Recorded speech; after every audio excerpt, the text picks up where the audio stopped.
My name is Muhammad Al-Hamdani, and today I'm going to demonstrate to you how to wear the PPE. First,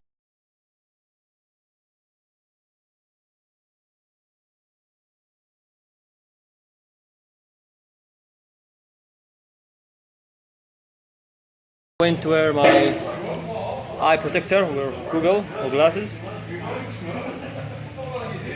Make sure it's fit.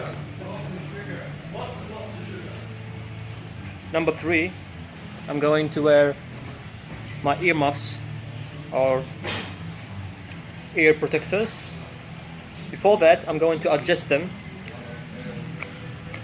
to make sure they fit completely and they don't move around.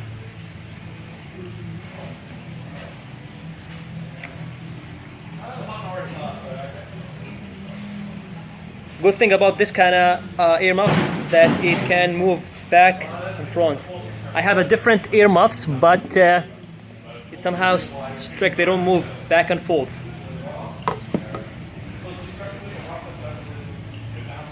And then number 4, the hard hat to protect the head. But first, I'm gonna move this one a little bit back,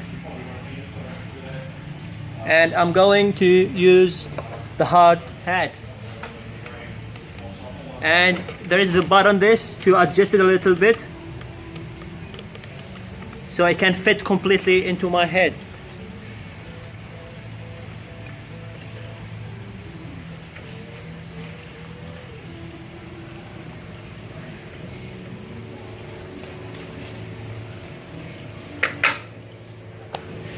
Number 5, which is what I'm wearing, a high visibility shirt, you can see.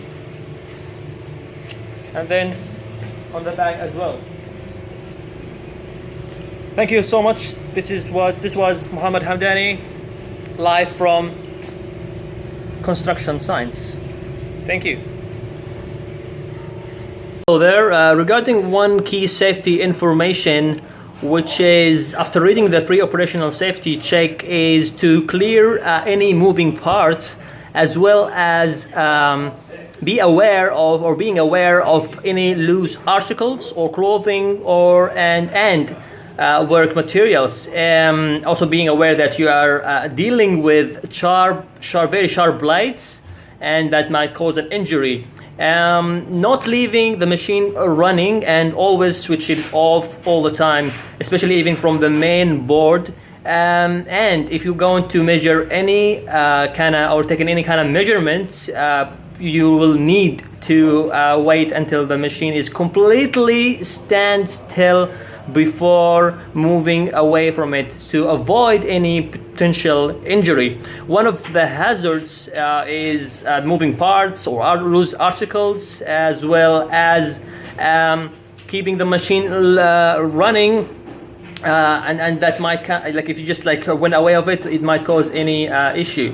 Regarding the regulatory or the legislative, since you are dealing with this kind of thing, it might probably not need any kind of license. However, you will need to have all the protectors as protection for the eye protector, as well as the ear muffs or the ear protector. That's all for now. Thank you. Hi, today, since you are going to work with me as a co-worker to operate this machine, I will need to ensure that you understand the following things. One of the things that you will need to read the pre-operational safety documents and to understand what they are, as well as to have all your PPE on, such as the high visibility vest, as well as the hard hat or the helmet, and the ear protector, as well as the eye protector. And definitely you should have the white card, since you're gonna be working in a construction site. Beside that, I'll just mention to you some of the potential hazards and risk. I can list them while you operate this kind of machine. The physical ones, which is the noise that comes out from the machine itself. The heat, when you cut something, definitely the energy, it will transfer from one kind of saw to another, so it become heat. any kind of moving objects, as well as the repetitive of this kind of task. So please don't get reckless. Even if you got the whole idea of how to operate it, please do it proper. For the chemicals, there should be no chemicals, so no, but however there might be some kind of dust generated, so sometimes you will need to wear the mask. Some kind of biological hazards, such as some kind of rusty machine parts, unclean area.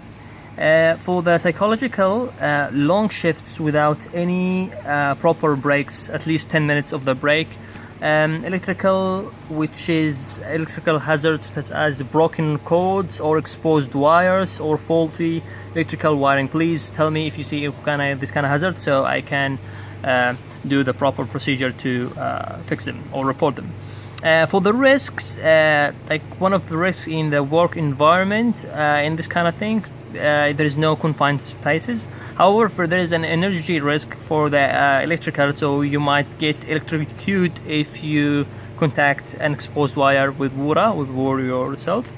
And manual handling, if you want to move some kind of tools that are more than 40 kgs, please ask for assistance and don't carry them by yourself. For some kind of risk from noise, you might reach to a degree of irreparable hearing damage, which it was more than 85 decibel. Some kind of substance, if you got any kind of minor cuts, even like small tiny cuts that had some kind of blood out of it, please stop and report it, and it's because it might get infected and you might get sick out of it. That's all for now, and thank you.